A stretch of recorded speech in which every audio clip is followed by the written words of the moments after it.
wondering how many of you would admit that when you argue, you like to win. Okay, some of you don't have your hands up. You're either lying, in which case you need confession, or you are telling the truth, in which case you need counseling. The fact is, we all like to win when we argue. And I must admit, in the state that I come from, California, we don't settle. Any Californians here? Okay. We do arguments a little bit differently.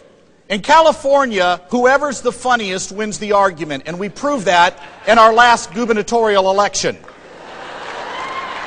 Now, I don't know how many of you saw this, but there was a debate between Arnold Schwarzenegger, Arianna Huffington, and Cruz Bustamante. Nationally televised debate. And there was a remarkable exchange that took place. Arianna Huffington, the rather arrogant, in my view, political commentator, turned to Arnold and said, "Mr. Schwarzenegger, you just want to give big corporations big loopholes so that they can exploit their poor workers. And you want to give these corporations loopholes so that they can make more money at the expense of the poor man. Why do you want to give tax breaks to big corporations who don't deserve these loopholes?" And I'm listening to her going, I can't believe what I'm just hearing. The papers just came out last week that Arianna had not paid her own taxes in 7 years. And Arnold Schwarzenegger didn't miss a beat. He looked right at her with a straight face and said, "Arianna, the biggest loophole is your own personal taxes. That loophole's so big I could drive my Hummer through it." And that was the election. It was over. Now, that was funny. I laughed my head off. That was the election. But we are strange in California, I must admit. Preach it. That was a funny debate. But men and women, I want to talk to you today about a debate that is very, very serious that is raging in our culture. And it's an argument that you cannot avoid as a Christian. And the argument that's taking place is going to impact not only yourself while you're in college, but your kids, and dare I say, even into the future, your grandchildren. This debate that's raging in our culture today centers around two key questions. And how we answer these questions as Christians will determine whether we are players in the debate I'm about to describe, or if we're simply marginalized by this debate. The argument we're having in our culture today is simply this. Number one, is truth true? In other words, is truth a real thing, or is it just a matter of personal preference, like deciding you're going to have chocolate ice cream instead of vanilla? The second issue we're arguing about is what makes human beings valuable.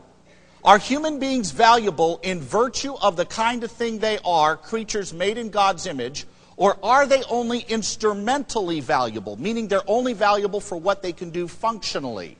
I've got a book up here today by Peter Singer called Practical Ethics.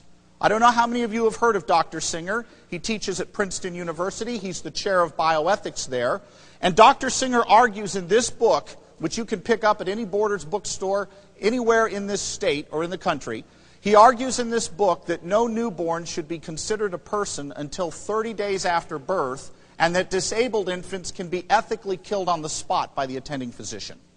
And Dr. Singer is teaching hundreds of students a year to think just like he does. In other words, he has taught them the belief that human value is purely instrumental. If you don't have self-awareness, you don't count as a human being.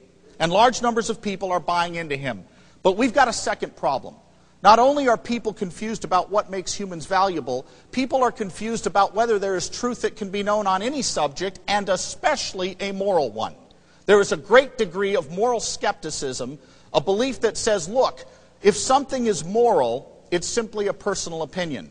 I'll give you an example of this. I was pushing my son, Michael, on the swing at the park when he was 3 years old. This is going back 3 years ago. And it was great. When he was 3, if you took Michael to the park and got him going on the swing, life was wonderful. You could read a book as long as you kept that swing moving. Well, this woman came and put her daughter in the swing next to where Michael was. And she turned to me and said, "Wow, you must have a great job that you can get off at midday and come to the park and, play with your son. What kind of job do you have?" Now, I must confess, I dread that question when I'm not on the job.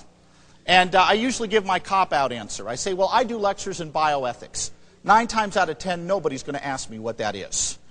But she did. She says, oh, you do talks on things like abortion. And I'm thinking, yeah. Now, you need to know something about me, folks. I'm not like some of you that when you get on an airplane, you think it's your personal duty to lead the entire 747 to Christ. I got to be honest with you. At that point, I become a staunch Calvinist. God's going to save whoever he wants. I'd like to take a nap, thank you very much. Well, this woman said, what do you do for a living? I do lectures on bioethics, and here's what she said to me. She said, oh yeah, I agree with you, abortion's really bad, but I'm glad it's legal. And I stopped a moment and I said, can I ask you a question? I said, am I to take from that you personally oppose abortion? Oh yeah, absolutely, it's bad. I said, why do you personally oppose it? She said, well, because it kills a baby, everybody knows that. And very graciously, I said, do you mind if I repeat back what you just said to me? She says, of course, go ahead. You can repeat it back. I said, you just said to me that you personally oppose abortion because it kills a baby, but you think it should be legal to kill babies? Men and women, for 30 seconds, there was just stone silence as she pushed that swing, and she had the intellectual credibility to turn back to me and say, you know what? That is what I'm saying, and it doesn't sound good once you take the spin off it. You know what she was doing?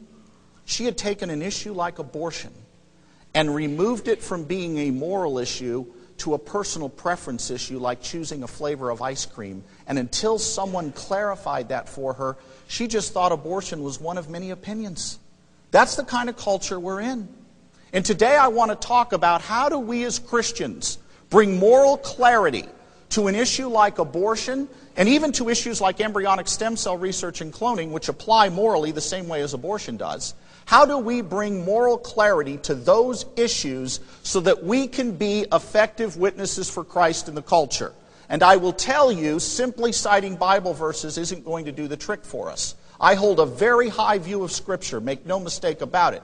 But I do not pretend that merely citing a verse of Scripture is going to convince someone that the pro-life position is true or that truth even exists as a real thing.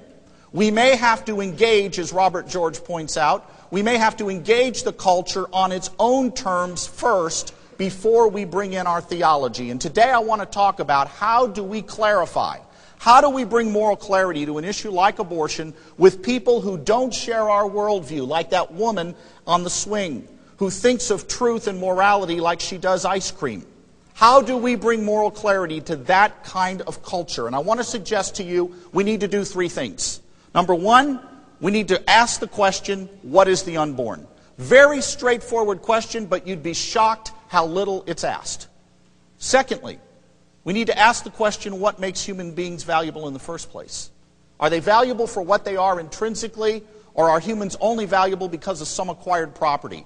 Thirdly, I want to raise the question, what is our duty? Let's begin with the first question, what is the unborn?